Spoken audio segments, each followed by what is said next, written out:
रामानंद जी ने कहा था, तुम साहेब तुम संत हो, तुम सतगुरु तुम हंस, और गरीबदास तेरे रूप बिना और न तुझा अंश। तुम ही साहेब हो, तुम ही सतगुरु हो। साहेब तो भगवान हो ही, आप सच्चा ज्ञान देने वाले सतगुरु भी आप ही हो। और आपके अंदर एक भगत के लक्षण है। आप जैसे परमात्मा आए थे कबीरदास, हमारे लिए एक रिहर्सल करके छोड़ गए कि यहाँ बकवाद नहीं चलेगी, जितना अधीन होगे भगवान उतना निकट आपका होगा। अधीनी के पास है वो पूर्ण ब्रह्म दयाल, मान बड़ाई मारियो बेअदबी सरकाल। हमें सब परमात्मा भक्ति के लक्षण भी बता के गए हैं और उनसे होने वाली हानियों का भी परिचय दिया है, और किस प्रकार आपकी भक्ति नष्ट होती है वो भी जानकारी दी है, और कैसे सुरक्षित रहेगी। जैसे माता गर्भ को रखे यत्न बनाए, ठेस लगे तो छन होवे तेरी ऐसे भक्ति जावे। तो जो प्रसंग चल रहा था कि जैसे आप पूर्व जन्म के पुण्यकर्मी प्राणी हो, उनको मनुष्य जीवन मिला है, तो वो आज भी भक्ति की कसक आप में विद्यमान है, आप भटक रहे हो। और कुछ ऐसे व्यक्ति हैं एक ही घर में, एक तो इस ज्ञान को सुनते ही भाग लेता है और दूसरे को समझाने की चेष्टा करते हैं तो भी वो नहीं मानते हैं, विरोध करते हैं। तने देवी देवता छोड़ दिए, तने बैठा बैठा दिया है, देवता रुष्ट हो जाएंगे, ये हो जाएगा, नुकसान हो जाएगा, या वो भक्ति करते ही नहीं है। तो इसका कारण बताया परमात्मा ने। कबीर साहब कहते हैं, सठ दल दोनों दीन का, दिल में दोष न धार, सतगुरु का कोई एक है, यू काल का सब संसार। जैसे कोयल जो होती है, ये कोयल अपना अलग से घोंसला बनाकर अंडे नहीं पैदा करती, क्योंकि अलग से वो अंडे देती है तो कौवे उसको खा जाते अंडों को। वो ऐसे सूझबूझ से अपना काम निकालती है। जो मादा काग कौवी कहीं अंडे उत्पन्न कर देती है, उस ताक में रहती है, और जब वो कभी बाहर जाती है अपना आहार करने के लिए, चुग्गा चुगने के लिए, तो पीछे से उसी के घोंसले में अंडे उत्पन्न कर देती है। अब वो कभी वापस आती है तो वो 2 के स्थान पर 4 अंडे पाती है, लेकिन वो समझ नहीं पाती है तेरा कौन सा है, दूसरा कौन सा है। तो उन सभी को वो उसको परिवरिश कर देती है, उनसे बच्चे निकाल देती है, और उनमें उसका अपना सा मोह हो जाता है। और वो कोयल सामने देखती रहती है, उनके आसपास रहती है कि कब ये बच्चे उड़ने योग्य हों और फिर इनको मैं साथ ले जाऊं। जब वो देख लेती है कि ये बच्चे कुछ दूर तक उड़कर वापस आने लगे हैं, तब दूर वृक्ष पर बैठ के अपनी बोली बोलती है, कुहू कुहू की। जो कोयल के बच्चे होते हैं वो उस आवाज़ से प्रभावित होते हैं और ऐसे चारों तरफ देखते हैं, उस आवाज़ के साथ वो खींचे चले जाते हैं। और जो काग वाले होते हैं उनका असर भी नहीं होता, वो अपने बैठे ऐसे ही, वो उड़कर चल पड़े। कोयल वाले काग वाले वहीं रह गए। अब कभी दौड़ती है, उड़ती है पीछे पीछे उनके साथ कि मेरे बच्चे गए, तो कोयल और दूर चली जाती है, कुहू कुहू करती हुई उड़ती हुई, तो बहुत दूर निकल जाती है।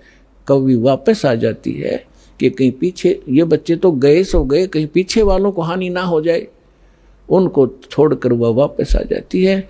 तो कोयल वाले बच्चे अपनी माँ की बोली पहचान कर उसके साथ चले जाते हैं और काग वाले वहीं रह जाते हैं। घर घर के अंदर आज ऐसी स्थिति हो चुकी है। जो परमात्मा के पूर्व जन्म के संस्कारी हंस हैं, परमात्मा की इस बोली को, कोयल की बोली को सुनते ही फड़क गए और भाग लिए सतलोक आश्रम की ओर। और वो भी अगर छाने नहीं हुए अभी समझन जोगे, जो शेष रह रहे हैं, ये भी हो सकता है, तो वो भी अगर कोयल के होंगे तो अवश्य सतलोक आश्रम बरवाड़ा में आना पड़ेगा उनको। तो ठीक इसी प्रकार पिछले संस्कार से आपको सब वस्तु प्राप्त हो रही है, लेकिन आगे की भी तैयारी करवानी है। जैसे कागभूषण का पिछला संस्कार नहीं था, ऐसा रीजन बन गया और उसके ऊपर इतना सत्संग की बौछार होगी, ना चाहते हुए भी उसने वहाँ रहना था। रोज ऋषि ने संत ने सत्संग करना था, उसका असर हो गया। अब जैसे किसी को सर्प डस जाता है और पहले मंत्रों से यंत्र ये सब जतन हुआ करते थे। गारुड़ एक मंत्र सिद्ध कर लेता है वेद का, और उस मंत्र से फिर वो विष उतारता है, तो उस जिसको सर्प ने डसा हुआ है वो अचेत पड़ा है, ना उस मंत्र की लैंग्वेज समझता है, ना आवाज़ सुन रहा है, लेकिन वो मंत्र फिर भी उसके ऊपर असर करके विसरहित कर देता है और वो सचेत हो जाता है। ठीक इसी प्रकार आज परमात्मा ने यही तरीका बनाया है। ऐसे साधन बना दिए, चिप बनवा दी, वीडियो ये DVD बनवा दी, सुबह दोपहर शाम की आरती कंपलसरी करनी पड़ेगी।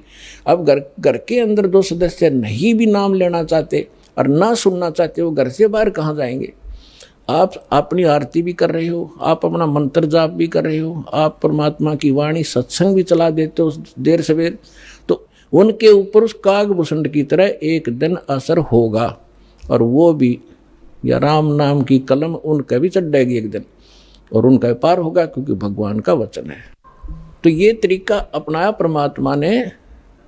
परमेश्वर ने बताया कि हमारी काल के साथ वार्ता हुई थी जब परमात्मा ने कहा था कि मैं नीचे के लोकों में जाके तेरी वास्तविकता बताऊंगा सभी प्राणियों को कि तू भगवान नहीं है, तू काल है, इनको खाता है, इसलिए तो इनको जन्मता और मारता है, पैदा करवाता और मारता है।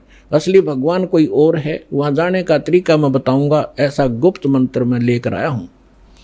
तब काल ने पैर पकड़ दिए, बहुत ज़्यादा जो है प्रार्थना की, परमात्मा ने स्वीकार की। इसने कहा कि भगवान 3 युगों में जीव ना ले जाना, कम ले जाना थोड़े थोड़े, और चौथे युग में कलयुग में कितने ही जीव ले जाना, इतनी दया मेरे पर कर दो। परमात्मा को भी पता था कि सतयुग त्रेता द्वापर में ये जीव गणे दुखी नहीं होते और इनकी पूर्व जन्म की बैटरी चार्ज होती है, उसी से ये सुखी होते हैं और ये सोच रहे होते हैं हम राम और कृष्ण की भक्ति कर रहे हैं, शायद इसी से सुखी हैं, तो इसलिए ये मेरे ज्ञान को स्वीकार नहीं कर पाएंगे। मालिक को मालूम था, तो इसलिए मालिक ने कहा था परमात्मा ने कि भाई ठीक है, चौथा युग जब कलयुग आई तब हम अपना अंश पठाई और काल फंद छूटे नरलोई सकल सृष्टि परवानिक हुई। परमात्मा ने कहा था जब कलयुग के अंदर मैं अपना दास भेजूंगा और फिर ये काल के सब बंधन छूटेंगे और सारा विश्व मानव शरीरधारी प्राणी और साथ में जो मनुष्य जो पशु पक्षी हैं वो भी मनुष्य धारण करेंगे और वो सभी परमात्मा की भक्त नाम लेंगे। सकल सृष्टि परवानिक हुई, परवानिक माने विकसित होंगे। और कहते हैं कलयुग बीते 5500 पाचा, तब ये वचन मेरा होगा सच्चा। और कलयुग बीत जावे जब एता, सकल यानी सभी प्राणी परम पुरुष पद चेता। 600 वर्ष पहले मालिक की वाणी में लिखा हुआ है, कबीर वाणी में, सच्चिदानंद घन ब्रह्म की वाणी में, यानी सूक्ष्म वेद में, उस तत्व ज्ञान में लिखा है। परमात्मा ने बोला था, धर्मदास जी लिखा था, उसमें कहा है कि जब चौथा युग जब कलयुग आई तब हम अपना अंश पठाई और काल फंद छूटे नरलोई, नर नारी सभी का काल का फंद छूटेगा जो इसने जकड़ रखा है, मूर्ख बना रखा है, बस इतना ही सीमित कर दिया, ये तेरा बेटा है या तेरी बेटी है, ये तेरी कार या तेरी कोठी है, 1 मिनट में मृत्यु हो जा, छोड़ बेटा, अब ये सब मेरी है, तू गधा बन। तो यह भूल या हमारे साथ इसने धोखा कर रखा था, इस ज्ञान से अब हमें खूब समझ में आएगा और हमारे बच्चे भी सुरक्षित रहेंगे, हम भक्ति करेंगे। परमात्मा की शरण में आने से हमारे प्रारब्ध के जो पाप आने हैं, मृत्यु होनी या काल मृत्यु या कोई अन्य अंग भंग होना है, वो नहीं होगा। अगर आप नियमित रहोगे, सच्चा विश्वास के साथ ही सद्भक्ति करोगे तो वो दुख टलेंगे, आपके बच्चे आखिर तक आपके साथ रहेंगे जब तक, और वो भी मुक्त होंगे और आप भी होंगे यदि सारे भक्ति पर लग जाओगे। तो परमात्मा ने कहा था कि सकल सृष्टि परवानिक होई, काल फंद छूटे नरलोई। काल का जो बंधन है कर्मों से बांध रखा इसने, और ये सब छूटेगा और सारी सृष्टि उपदेशी होगी। कलयुग बीतते 5500 पाचा, धर्मदास जी से कहा था कि कलयुग बीतते 5500 पाचा, तब ये वचन मेरा होगा सच्चा। आज से 600 वर्ष पहले मालिक ने ये कहा था कि पूरा विश्व मेरी भक्ति करा करेगा कबीर की, और सभी उस सतलोक के परमेश्वर के उस परम पद के जानकार होंगे, सबको ज्ञान हो जाएगा उस परम पुरुष के उस पद का, जो गीता अध्याय नंबर 18 के श्लोक नंबर 62 में कहा कि अर्जुन तू सर्वभाव से उस परमेश्वर की शरण में जा, उसकी कृपा से ही तू परम शांति को और सनातन यानी शाश्वत स्थान को प्राप्त होगा। गीता अध्याय नंबर 15 के श्लोक नंबर 4 में कहा कि तत्वदर्शी संत की प्राप्ति के उपरांत यानी तत्व ज्ञान से परिचित होने के उपरांत परमेश्वर के उस परम पद की खोज करनी चाहिए, जहाँ जाने के बाद साधक फिर लौटकर कभी संसार में नहीं आते। और जिस परमेश्वर ने सब ब्रह्मांडों की रचना की है, अपने विषय में गीता ज्ञानदाता कहता दूसरे अध्याय के 12वें श्लोक में, चौथे अध्याय के 5 और 9 श्लोक में, 10वें अध्याय के दूसरे श्लोक में कि अर्जुन तेरे और मेरे बहुत जन्म हो चुके हैं, आगे भी होंगे और पहले भी हम जन्मते रहे हैं। इसलिए वो कहता अर्जुन तू सर्वभाव से उस परमेश्वर की शरण में जा, जिसकी कृपा से तू परम शांति को और परमात्म सनातन परम धाम को प्राप्त होगा।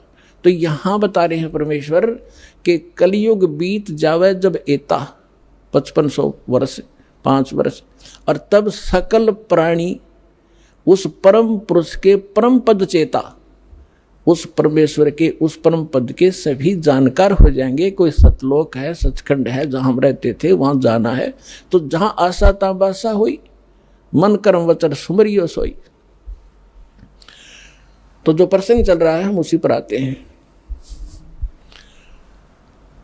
अब आपके जो पूर्व जन्म के संस्कार हैं, उस कारण से आप भक्ति की चाह आप लिए हुए हो।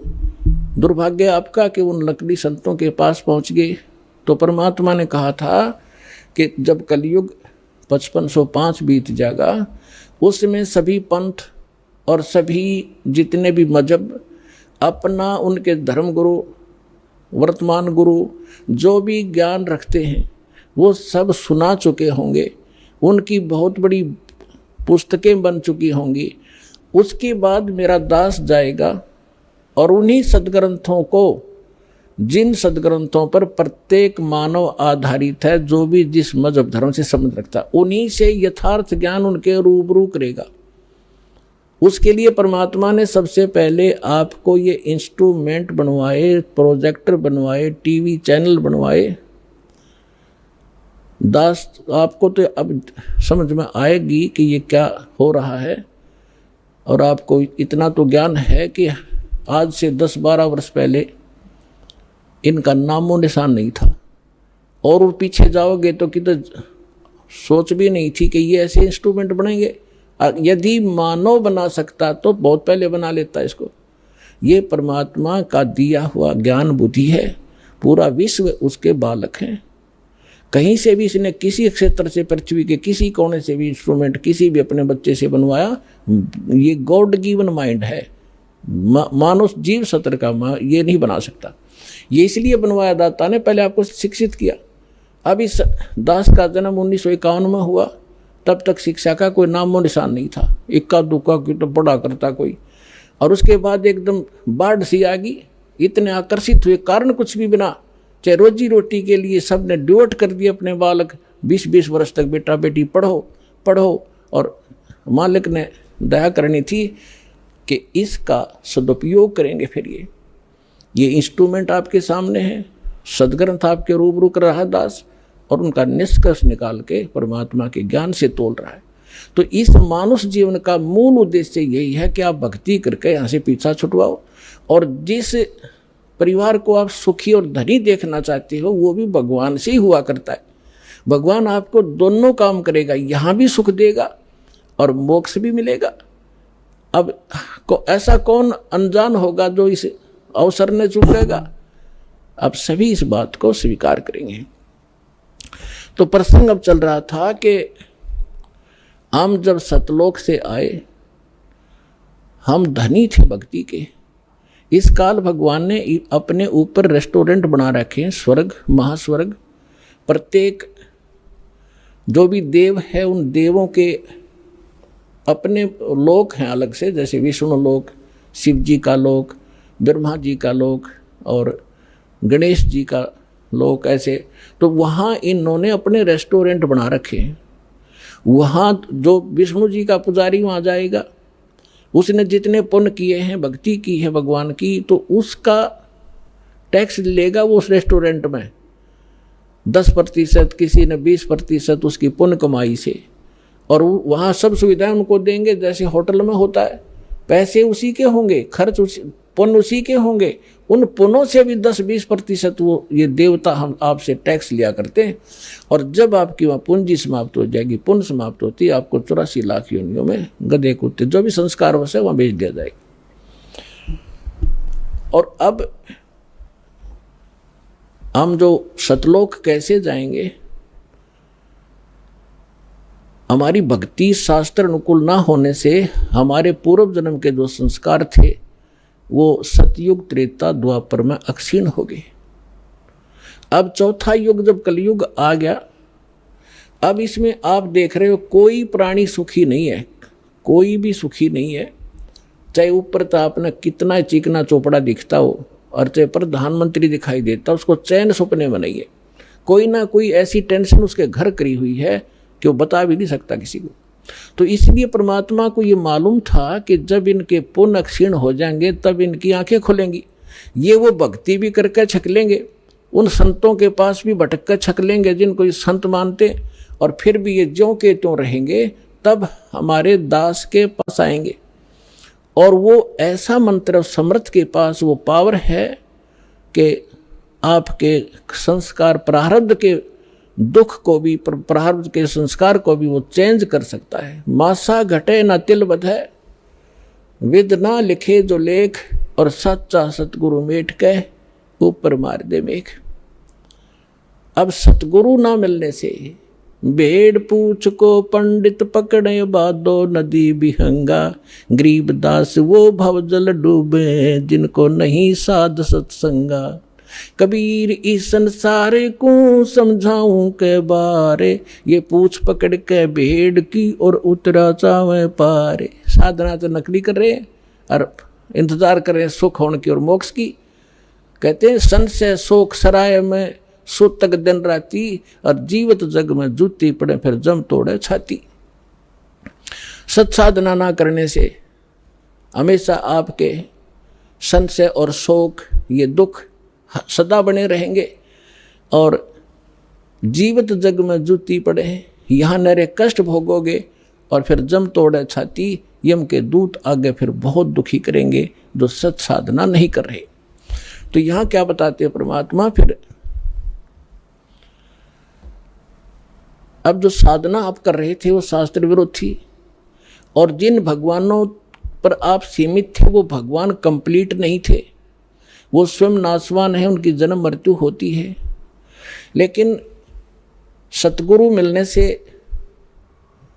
तत्व ज्ञान का हमें प्रकाश होता है, उसके आधार से फिर हम अपने उस मार्ग पर चलते हैं। कबीर साहब कहते हैं पीछे लग गया जाऊं था मैं लोक वेद के साथ, रस्ते में सतगुरु मिल गए वो दीपक दे दिया हाथ। लोक वेद दंत कथा जैसा सुना सुनाए ज्ञान से हम साधना कर रहे थे, उसी के आधार से हम चल रहे थे। हम अपने ऊपर उदाहरण देकर हमें समझा रहे कि पीछे लग गया दाऊं था मैं लोक वेद के साथ, रस्ते में सतगुरु मिल गए और दीपक दे दिया हाथ। ये तत्व ज्ञान रूपी टॉर्च दे दी, लालटेन दे दी। अब इसकी रोशनी में हम गड्ढों में, बोझड़ों में, कांटों में नहीं जाएंगे। इसके प्रकाश से हम सुमार्ग पर चलकर मंजिल पर पहुंच जाएंगे। अब हम आते हैं जो आज प्रसंग शुरू किया था कि हम यहाँ किस लिए जन्मे हैं, हमारा उद्देश्य क्या है, हम क्यों जन्म मर रहे हैं। हम अपने बच्चों के लिए, अपनी संपत्ति के संग्रह करने के लिए सारा जीवन न्यौछावर कर देते हैं,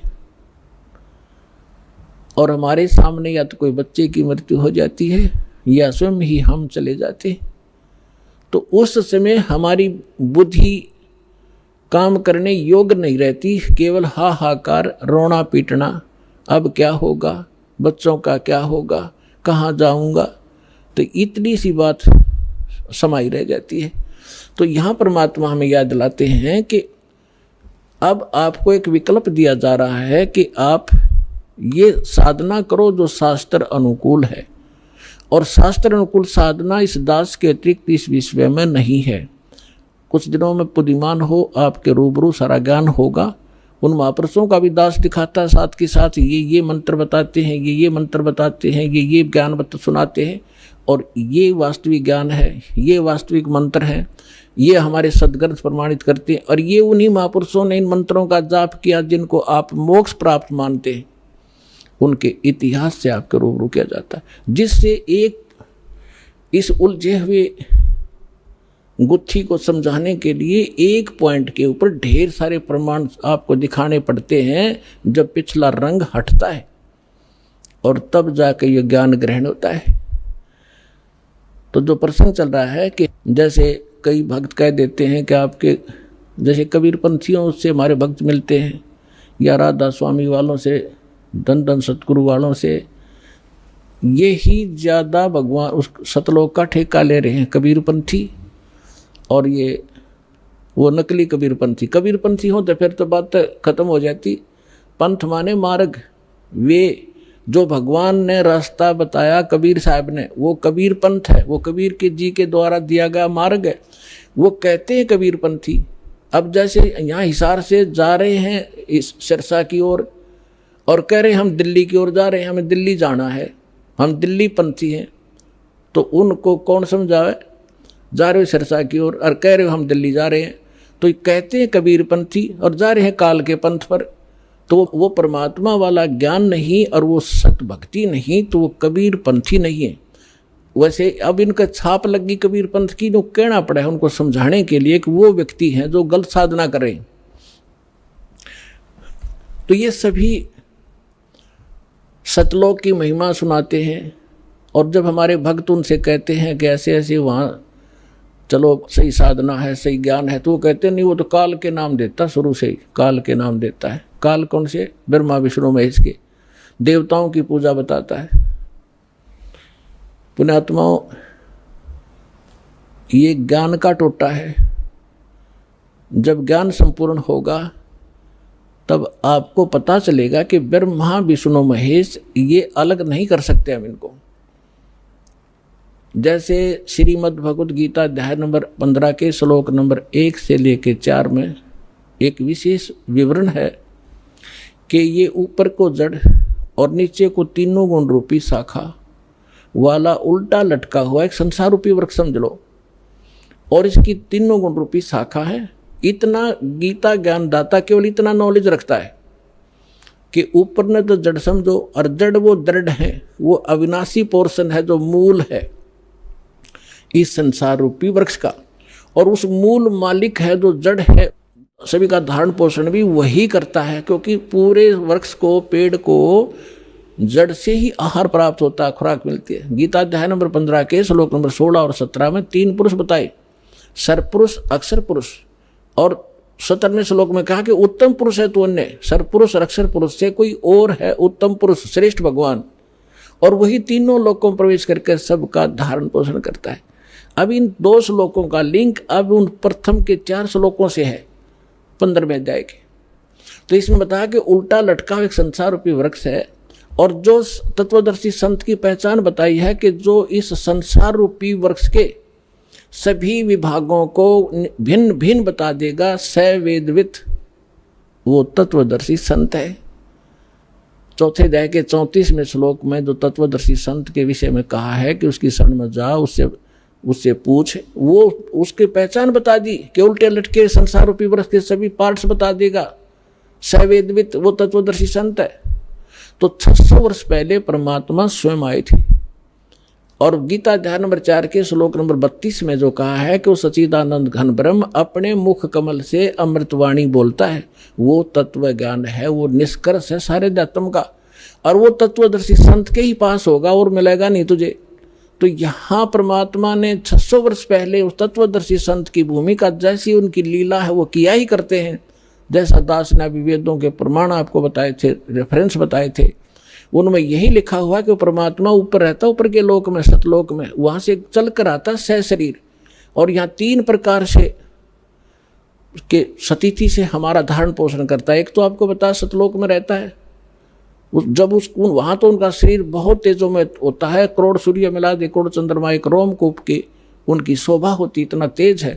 दूसरा, प्रत्येक युग में शिशु रूप धारण करके आते हैं और एक जल कमल के ऊपर, यानी कमल तो जल में ही होता है, सरोवर में आकर वो अपना निवास कर लेते, शिशु रूप धारण करते हैं, वहाँ से निसंतान दंपत्ति उठा ले जाते हैं और उनके परवरिश की लीला कुंवारी गायों से होती है। ये तो है प्रथम। फिर धीरे धीरे बड़े होते हैं तो बचपन से ही वो अपनी महिमा अपने मुख कमल से, लोकोक्तियों के माध्यम से, दोहों के माध्यम से, शब्दावलियों के माध्यम से वो ज्ञान प्रचार करते हैं। कवियों की तरह आचरण करते हैं, लोग उनको कवि भी कहने लग जाते हैं। एक प्रसिद्ध कवियों में से भी एक होते हैं वो, लेकिन वो होते हैं परमात्मा। अब तीसरी तिथि में वो कभी भी कहीं भी किसी को संत रूप में, महापुरुष के रूप में आकर दर्शन देते हैं, उनको ज्ञान सुनाते हैं, अपने से परिचित कराते हैं। तो तीसरी तिथि वाले महापुरुषों में से दास आपको बहुत बार बताते हैं, आदरणीय धर्मदास साहिब जी को मिले, आदरणीय मुल्कदास साहिब जी को मिले, आदरणीय नानक देव साहिब जी को मिले, आदरणीय दादू साहिब जी को मिले, आदरणीय मुल्कदास साहिब जी को मिले, आदरणीय गरीबदास साहिब जी गांव छुड़ानी जिला झज्जर हरियाणा वाले को मिले, आदरणीय घीसा दास साहिब जी गांव खेखड़ा जिला बागपुर हो गए उत्तर प्रदेश वाले को मिले, आदरणीय रामानंद जी, स्वामी रामानंद जी ब्राह्मण थे, 104 साल के, जो परमात्मा उस दूसरी टाइप की लीला कर रहे थे, शिशु रूप धारण करके 5 वर्ष की आयु में लीला कर रहे थे। 104 वर्ष के ब्राह्मण को सब वेदों और गीता से पराजित कर दिया था। तब उस महापुरुष ने परमात्मा की शरण ली थी, उनको सचखंड लेकर गए थे। इन सभी महापुरुषों को अपने से परिचित कराया था कि मैं कौन हूँ, जो तुम्हारे वेद बताते हैं मैं वही हूँ और मैं ऊपर रहता हूँ, वहाँ से चल कर आता हूँ और यहाँ ज्ञान देता हूँ। तब उन महापुरुषों ने स्वयं देखा सचखंड में जाकर, फिर वहाँ पर छोड़ा उनको। तब रामानंद जी ने कहा था, तुम साहेब तुम संत हो, तुम सतगुरु तुम हंस, और गरीबदास तेरे रूप बिना और न तुझा अंश। तुम ही साहेब हो, तुम ही सतगुरु हो। साहेब तो भगवान हो ही, आप सच्चा ज्ञान देने वाले सतगुरु भी आप ही हो। और आपके अंदर एक भगत के लक्षण है। आप जैसे परमात्मा आए थे कबीरदास, हमारे लिए एक रिहर्सल करके छोड़ गए कि यहाँ बकवाद नहीं चलेगी, जितना अधीन होगे भगवान उतना निकट आपका होगा। आधीनी के पास है वो पूर्ण ब्रह्म दयाल, मान बड़ाई मारियो बेअदबी श्रीकाल। हमें सब परमात्मा भक्ति के लक्षण भी बता के गए हैं और उनसे होने वाली हानियों का भी परिचय दिया है, और किस प्रकार आपकी भक्ति नष्ट होती है वो भी जानकारी दी है, और कैसे सुरक्षित रहेगी। जैसे माता गर्भ को रखे यत्न बनाए, ठेस लगे तो छन होवे तेरी ऐसे भक्ति जावे। भाई जो गुरु बचन पे डट गे रकट गे फंद 84 के, कट गे फंद 84 के, रकट गे फंद 84 के। भाई जो गुरु बचन पे डट गे रकट गे फंद 84 के। वस्तु मिली ठोर की ठोर, मिट गई मन पापी की।